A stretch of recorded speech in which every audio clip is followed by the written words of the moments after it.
Libra, welcome. Tingnan natin kung ano yung mensahe sa'yo. Be open-minded po, hindi po halos lahat makaka-resonate, kaya piliin mo na lamang. And thank you nga po pala sa mga nag-subscribe, lalo-lalo na sa mga bumabalik. Marami pong salamat. Give me the message.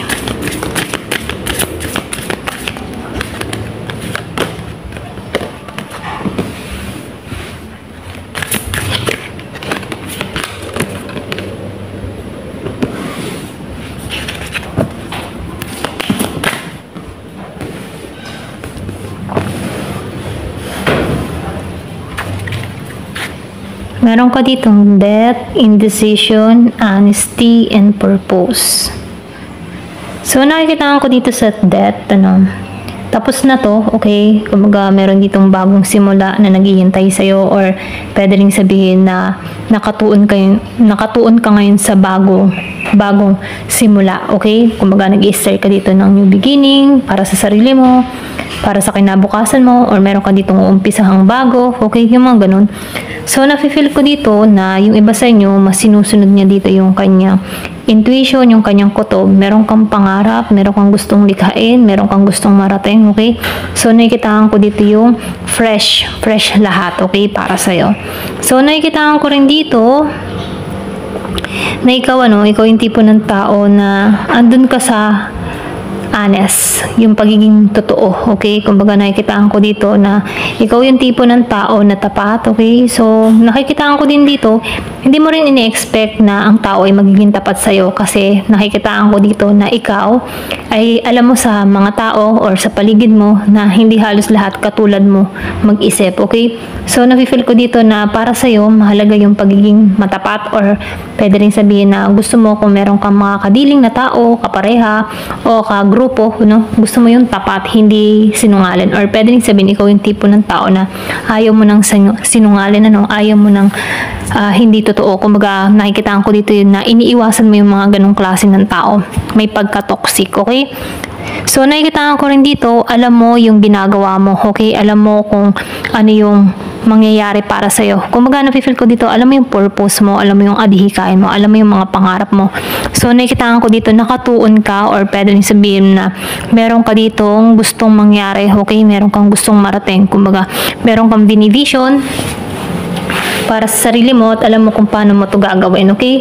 Kumbaga, nakikitaan ko dito na ikaw, meron kang mga desisyong gagawin, or meron kang hakbang, meron kang pinagpaplanuhan, or meron kang pinapangarap dito, okay? So, nafe-feel ko dito na meron kang ini-imagine na kung saan gusto mo tong masakatuparan dito, okay?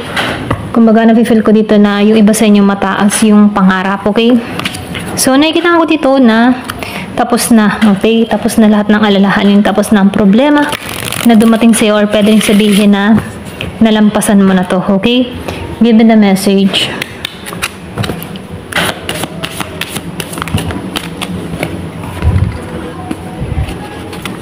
Meron ditong 41 years old.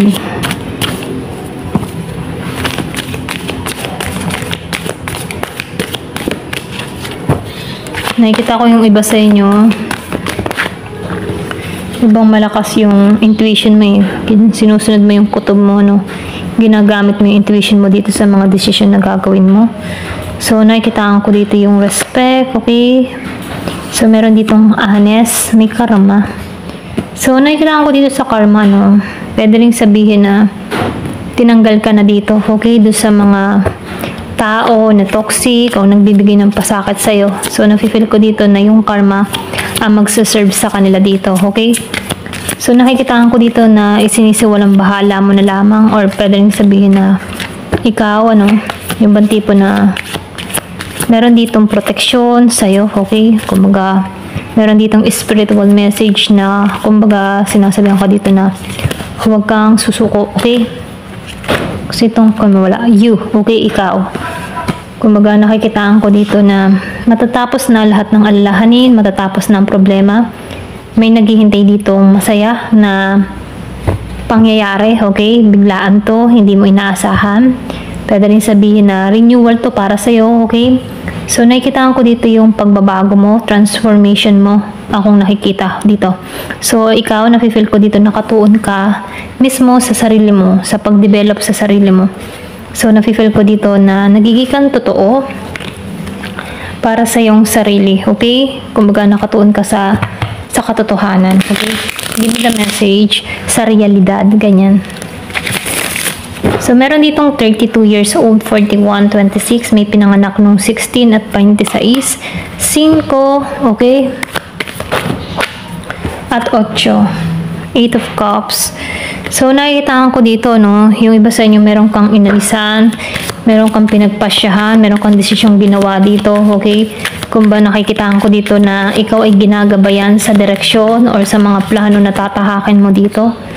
Okay, the Emperor reverse. Kasi nakikitaan ko dito meron kang tinanggalan na kung saan toxic na tao dun sa iba, meron kang inalisan na kung saan nafe-feel ko dito yung bang tipo na tinanggalan mo to para sa ikabubuti mo. Ganon, okay? Ganon yung energy dito. So, nakikitaan ko rin dito, meron ditong balita, may travel, may mensahe. Akong nakikita na parating, okay? The Lover reverse. Yung iba sa inyo, nafe-feel ko dito may message ka sa past lover mo. Itong tao na to, no? Pwedeng mangulit, pwedeng ungkatin ng nakaraan.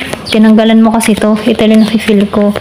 So, itong tao na to hindi maka-moving on. Nakikitaan ko dito na meron tong, alam mo yung tipo nag-cheat, nag-betray sa'yo, okay? So, nakikitaan ko dito yung betrayal na nangyari. Merong Year of the Snake, Year of the Dragon. Akong nakikita. Give me the message. Ano pa yung mensahe? Judgment. So, nakikitaan ko dito yung paggising. Ginising ka dito. Okay? Yung iba sa inyo. Kasal kayo nito. Okay? Kita na feel ko, no? Kung makikita mo may kasal dito. Kasal kayo ng tao na ito. Andun yung emotion. Andun yung matinding pagmamahalan. Pero, ganun pa man, sinubok yung tadhana. Okay? Merong nakisawsaw sa connection nyo na kung saan itong tao mo, no, hindi siya nagkaroon ng kakontentuhan dito, okay? Ito lang yung nakikita ko, kaya pala dito sa death, indecision, honesty, purpose, ano, mahalaga sa'yo yung pagiging tapat ng isang tao, okay? Kasi nakikitaan ko dito na ayaw mo niloloko ka, okay? So, nakikitaan ko dito, meron kang pagpapasya, meron kang tinapos dito, at nagsisimula ka muli para sa sarili mo. Ito lang yung nakikita ko, no? Knight of Pentacles. So, nafe-feel ko dito, new beginning para sa'yo. Meron dito magme-mensahe din sa'yo, okay?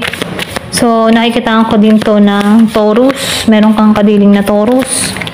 And Gemini, yung sa iba. So, nakikitaan ko dito, huwad to, okay? Kung baga pinaasa ka nito, maraming sikreto. Marami siyang sinikreto sa'yo dito sa The Moon and Nine of Cups reverse. Kung baga nafe-feel ko dito, meron dito third party or pwede rin sabihin na meron tong mga nilihim sa'yo kung bakit nasasaktan ka dito. Merong Year of the Dog, Year of the Horse, ako nakikita. So, nakikitaan ko dito na naging huwad to sa'yo, okay? May panggagamit na ginawa sa'yo, pero ganun pa man naka-stock to sa'yo ngayon, okay? Pwede rin sabihin, nag-back out ka dito sa 8 of Cups. Nag-back out ka. Inalisan mo to, okay? So, nakikitaan ko dito, mas nakatuon ka sa bagong simula mo. Ayun, ito lang nafe-feel ko, kaya may new beginning, death, tinapos mo na to, okay? So, meron ka dito na Page of Cups, upright, and the 7 of Swords. So, nakikitaan ko dito, meron ditong papasok sa buhay mo, okay? Taurus energy. So, nakikitaan ko dito na itong tao nito ay 7 of Pentacles reverse. So, nakikitaan ko dito, no? Meron ka ditong papasok na tao sa buhay mo na, alam mo yung tipo na hindi to manloloko, no? Hindi to betrayal, or pwede rin sabihin, itong papasok muli sa buhay, may past lover mo kasi meron ditong patungo sa'yo. Pero ganun pa man, yung bagang tipo na gusto ng tao nito ay yung seryoso na, hindi na siya nagloloko. Pwedeng nagsisi na to sa atrasos niya sa'yo kasi merong pagsisising nangyari dito, no? Sa 7 of Swords reverse. So, nakikitaan ko dito na gusto na nitong maging totoo, okay? Or pwede rin sabihin, meron tong isisiwalat sa'yo. Or pwede rin sabihin na yung tipo na meron siyang itatapat sa'yo, meron pagtatapat, kasi meron ako nakikita ditong lihim, okay? So, nakikitaan ko dito, yung energy pa rin to. Kaya lang, hindi to stable. Yun lang. Hindi siya stable. Kumbaga, nafe-feel ko dito na Ang lalapit sa'yo dito, okay, may paggising dito sa tao na to, okay, pwede rin gusto nitong ayusin lahat, okay, kasi meron tong sinimulan sa inyo na hindi nagbunga, okay, so ngayon, nafe-feel ko dito, ito yung clue, no, so itong tao na ito, hindi siya matagumpay dito, hindi nagbunga yung relasyon nyo, okay, so itong tao na ito, lalapit sa'yo with young energy, may pagka-childish, okay, or pwede rin sabihin, mapilya, ganyan, or yung bagang medyo darating siya sa'yo na may pagka childish, hindi talaga matured, ano, pero ganun pa man, dinadaan niya sa ganun para hindi siya masaktan, okay, or para hindi siya mabara, okay, kumbaga dadaanin ka niya sa pagiging maloko, bibiruin ka, ganyan. So nafe-feel ko dito na itong taon nito, totoo na ang kanyang sincere sa pag-alok sa'yo, kaya lang ano lang siya eh, young energy pa rin to eh. Pwedeng magloko, okay? Pwede pa rin magloko, okay? Kumbaga, pwedeng hindi pa rin siya natuto. Pero, tutungo to sa'yo ng seryoso na yung kanyang nararamdaman, pero may pagka-young energy, okay? Hindi pa rin talaga totally matured, okay? So, ito lang nakikita ko na meron magbabalik sa'yo na past lover dun sa iba. Okay, so nakikitaan ko dito yung iba naman sa inyo merong ditong new na parating or may magparamdam sa'yo. Pero hindi ka nakatuon dito. Ito rin nakikita ko. So, anong mensahe sa'yo? Give me the message. Anong mensahe po dito kay Libra? So, meron ka ditong Matthew 5:9. Blessed are the peacemaker, for they shall be called the children of God. So, nakikitaan ko dito, no, pinagpapala ng Diyos yung, alam mo, tipong may pagkakasundo, okay, may pag-aayos, ayan. So, nakikitaan ko dito na ganun niya, halimbawa, kahit may mga kasalanan sa'yo, at mas pinili mo pa rin yung makipagkasundo dito, kahit baga, halimbawa, lumapit to sa'yo, no, ayaw mo na talaga dito, pero yung may pagpapatawad, ganyan. Pero kahit di mo na siya tanggapin mo lang sa buhay mo, may pagpapatawad. Ito lang nakikita ko, no? Para nang sa ganun, no? Katanggap-tanggap at kalugod-lugod ka kay God, okay? Kumbaga, mas piliin mo yung mapayapa. Ito yung mensahe. Pag mapayapa ka, wala kang masyadong alalahanin. Kumbaga, tinuturuan ka ditong tanggalin yung galit, pero hindi naman ibig sabihin papapasukin mo rin siya sa buhay mo, no? Depende pa rin sa iyo ang desisyon. Ang ibig lang sabihin dito ay magkapatawaran, okay? Ito lang yung mensahe, ano? Ayan, thank you for watching. Love and peace.